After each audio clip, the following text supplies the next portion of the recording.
So I just got back from Stockholm and I had a great time, but you know what this is, one of these unfiltered conversations. I'm just going to kind of walk you through my general thoughts, and I have some questions for you locals and for anybody else who's visited Stockholm because there were some wonderful things. FIKA, we're going to dive into that because that's got to be like one of the coolest things, but going to kind of take you all over the place. I might glance down at my phone every now and then because I do have a general outline, but let's just start. So, okay, first thing is the public transit really does stand out. If you're from the US like me or anywhere that isn't Stockholm or one of the other few cities that has a really robust public transit system, like wow, like that public transit system is absolutely insane, which I know kind of sounds like a boring topic to start with, but if you've never been to Stockholm, one, I have never been in a public transit system where it was so easy to figure out. Typically, like as the person, going to the new country, it's like always, a slightly uneasy feeling. Like, all right, I know I'm eventually going to figure this out, but I'm going to be confused for a minute, right? That didn't happen to me in Stockholm. Like it was that easy. Signage was really clear. It just felt like intuitive. Everything just seemed to work, and you're gonna see that that's kind of like a common theme within this. But with like the transit system, like signage was great. The numbered plus colored systems, but then also just the fact that the metro stops themselves. If you haven't been to Stockholm, like when you pull into a stop, you just get off and you leave. Yeah, you still do that in Stockholm. There's nothing different there, but there's like artwork everywhere. They've turned these metro stops into like these just like beautiful little, I don't want to call them art centers because they're not showcasing like specific pieces of art, but there's like a theme to the station, and like they are just beautiful, and like what a cool concept. You just typically don't have very positive experiences with public transit, and you're like, these normally like gross, a little bit dirty. I don't want to spend my time here. Where I actually spent like half a day just riding around Stockholm to different metro stops, just looking at the different art, and that's something that a lot of tourists do as well. So I don't know, I loved that. I thought that was a really unique part of the culture, and like I said, everything seems to just work. When there were escalators or something that was broken, there was a sign on it saying, "Hey, sorry, this is broken. This is the projected date that we're trying to get this fixed by." Just not something that I'm used to in the country that I have moved from. But yeah, I thought that was really beautiful, really interesting. But like I said, we'll jump into the FIKA and some of the people and one of the pain points that I think I identified, and I'll need your take on this, locals. But one of the other things is just when I said like everything works in Stockholm also seems to just be optimized for like utility. Everything seemed to be pretty high quality, and that does mean high price tags. If you came to this video wondering like, hey, is Stockholm as expensive as everybody like makes it seem?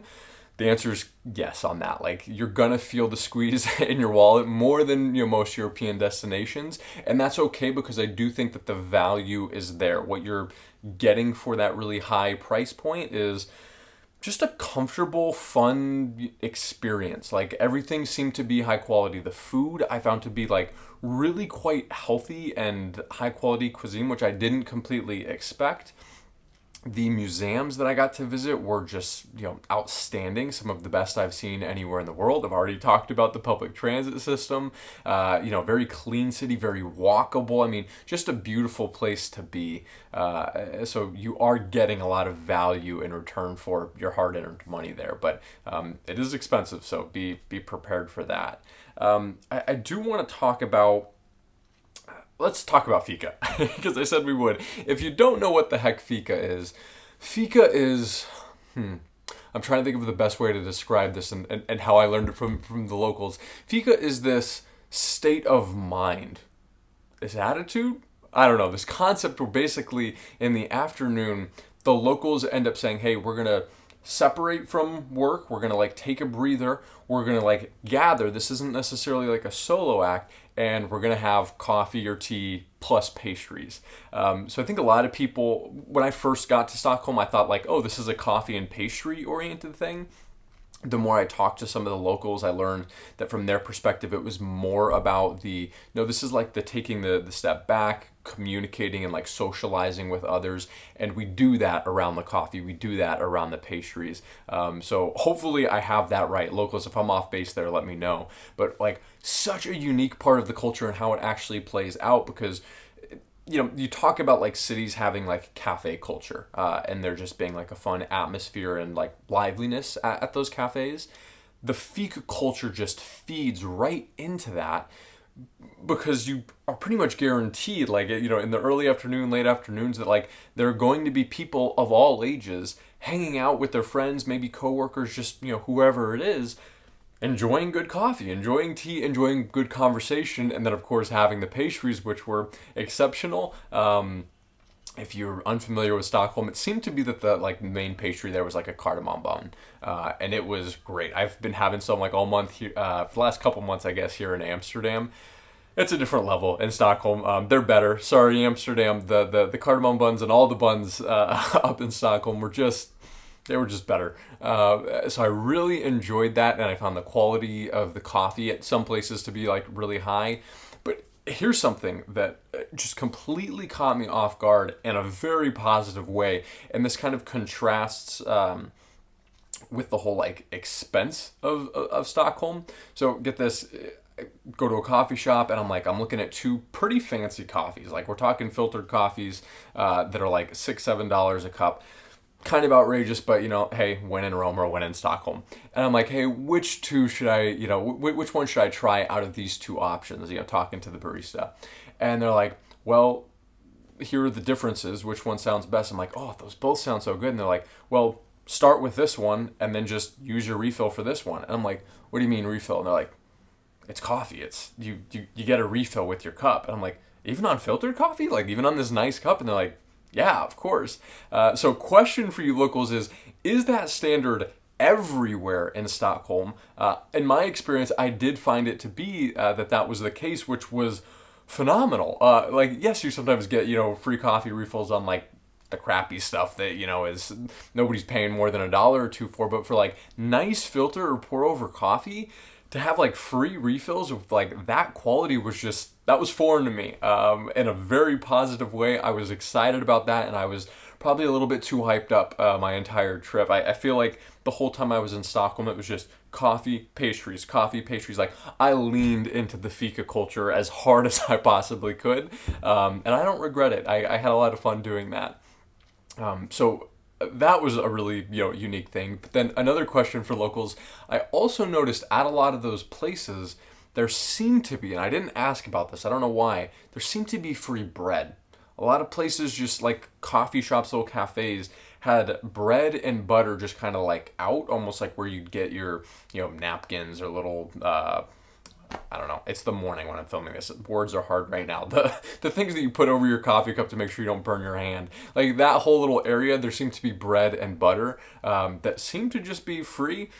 I wasn't in the mood for bread and butter because I was having all the pastries. But yeah, I don't know. Is that free too? And like, what is that? That's just such like an interesting contrast when you're like, everything is so expensive here, but I'm getting great value in like free things. I guess it's not really free because you're kind of paying for something at the place. But anyways, it was just an observation and question about the bread that I thought was interesting to make. Glancing back down at this, that was wonderful. I will say one of the things I didn't love as much about the culture was dinners seem to happen much, much earlier than most places in Europe. And that's fine. I'm guessing that a piece of that is because I was lucky and visited during the summer. Weather was just beautiful. Like, what a special time to visit. But I recognize that for a lot of the year, that's not necessarily the case. Probably going to have long days in terms of like darkness. So I imagine that the earlier dinner kind of just matches up better with like there not being as much daylight. I could be wrong on that, but that was a little bit of a shock and pain point as as a tourist. Is like I'd be sightseeing and by like 8 o'clock I'm like, hey, I should probably get looking for a dinner spot. I was like, oh man, a lot of these places are like closing. Like I can't even get seated, past 8 o'clock. A lot of places like shut their doors entirely by 9 p.m. So something that is noteworthy, not a huge deal, but something that I didn't completely anticipate. But my fault there. Looking back down at this, da, da, da, da, da, da, da. Yes. So one, I would be interested in to see what the difference is during the winter and during just other parts of the year, compared to the summer. So from my experience, the summer was just like it was just like everywhere else in Europe where you'd expect like lots of people outside. The nature was beautiful. Seemed to be like a big, culture around like exercising. But it's hard to recognize like, okay, is this really just like that fit of a crew, or is this just like, hey, weather is beautiful and that just motivates people to get outside and take a jog? Because why not when you're going through that beautiful scenery? But I really did feel like the scenery was just spectacular. Like for foreigners, especially Americans who just aren't as educated on a place like Stockholm, you just don't realize how much the city revolves around water and how it's, all the islands, which is just stunning from like a visual perspective, but also just you have such unique access to nature in a bunch of different ways. I can't remember the big island's name, but like where you have like the Vasa Museum and some of the gardens in the National Forest, but like walked over there and I mean, just absolutely beautiful and really loved that. So I'd be very interested to know, like, locals, what is it like in the winter when there's not as much pretty stuff to look at in terms of like everything isn't all green and lush and beautiful flowers everywhere? Like, do you still feel like it has that same charm? Because I imagine there are some things where you do, like the old town is just it's super cute, super charming, love that. But I am curious to see what that difference is like. And I'll definitely be planning a trip back, in the winter to try to see it for myself. But that was another just, kind of observation. But in terms of the people, it's hard to put your finger on it. So Stockholm, I think because of the price, it was hard to identify like, okay, am I getting real local culture, or am I getting the Stockholm culture of like there's wealthy people who can afford to be in the city? It seemed like maybe one of the pain points was around housing, particularly for young people, which isn't different than in other areas of the world. But typically you have like a neighborhood, an area of town where things are a little bit cheaper, more affordable, where you have those young people, the artists, kind of gravitating towards. When you talk to locals, you have that in, I think it's, I'm gonna botch this, Södermalm. I don't know. I probably need to look at a map, but it's like the southern, big island, and I could feel that a little bit, but it didn't seem as artistic, as young, as like raw as you would find in like other cities.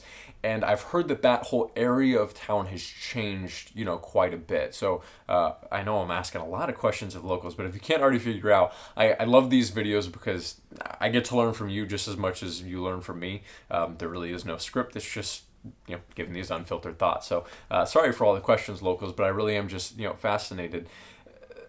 I wonder how big of a pain point that is for some of the younger people who can't afford, because it seems like that cheaper place still isn't that affordable. It still seemed to be that a lot of folks were priced out, and that did feel like a pain point. So I could be off on that. Let me know if I am, but I thought that was worth noting. But otherwise, I felt like it was just a calm and peaceful environment. People didn't seem to be talking very loud. It was almost just kind of like a respect thing, like don't be loud, which I know seems like standard. You'd be like, duh, but not everywhere in the world is like that, right? So that was really interesting, and just fun to be a part of, especially on the public transit, like very quiet on the public transit, as well. I felt like everything was just kind of like orderly and worked. One of the examples of this is like, yes, you could talk about like the cleanliness, but something that I think wherever you live, you've probably interacted with these things in a negative way. Like those scooters that are like everywhere. You go and you scan it and you can rent the scooter and go crazy. And it's like, there's like the Bird and the Lyft. Like there's a bunch of companies that have those. Those pretty much are a pain in the butt just about everywhere in the world. Stockholm, those things were everywhere, but the scooters weren't thrown everywhere. You didn't find them like knocked over. You didn't find them like left like, hey, this one is literally blocking this entire sidewalk, or this one is in the river, or this one is like in, this spot that it just makes no sense. No, like it seemed to be, and I don't know if this was just like the employees are really good at getting them and putting them back in their spots, but it seemed to be that locals were really just respectful and cognizant of like, hey, life is going to be better if we just treat these things like they were intended to be, where it's like, there's a spot for this. We can have this. We can enjoy the luxury of it, but not have this cause chaos in our city. So like, I don't know, maybe I'm just completely off base here, but it really felt like there was just an ease. Like everything flowed, everything was just easy, a calm, a peacefulness that really allows you to just kind of explore and enjoy the city in a different way when you're not having to think about all of the craziness, not having to, avoid scooters. Like everything just seemed to work and was just a peaceful place, which I really enjoyed. In terms of the people themselves, I did have some good conversations. Like I said, people talk at probably a lower tone than I do.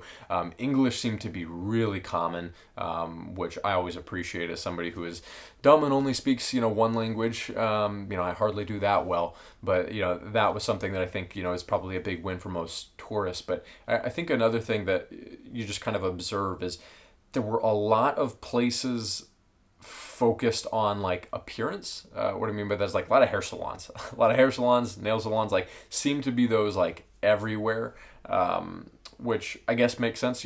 People have a lot of money. They have a lot of money to go and get, nice haircut, go and, get those sorts of things. But seem to be like a much higher rate of those than in other places.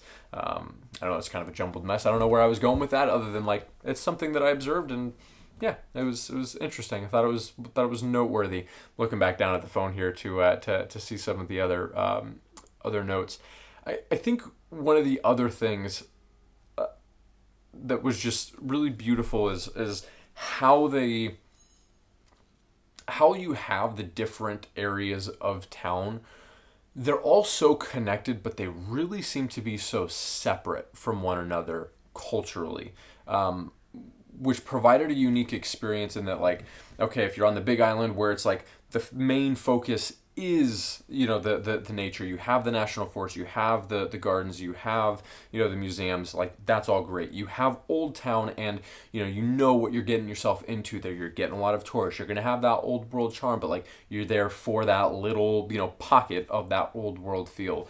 You have that, larger island, at the bottom, the Sodermalm, I think is what it's called, where you do have more of the art scene, and you will have more of the, dive bars and a little bit, of a younger crowd. You do have the business district, which feels completely, distinct. Like you have all of those places that are so separate where it just feels easy to walk into a place and say like, okay, I know what experience I'm getting myself into based on which little island I'm jumping to. And when I say island, if you've never been to Stockholm, it's not like you're taking a ferry or having to travel some long distance. Like we're talking, this is all technically like central Stockholm.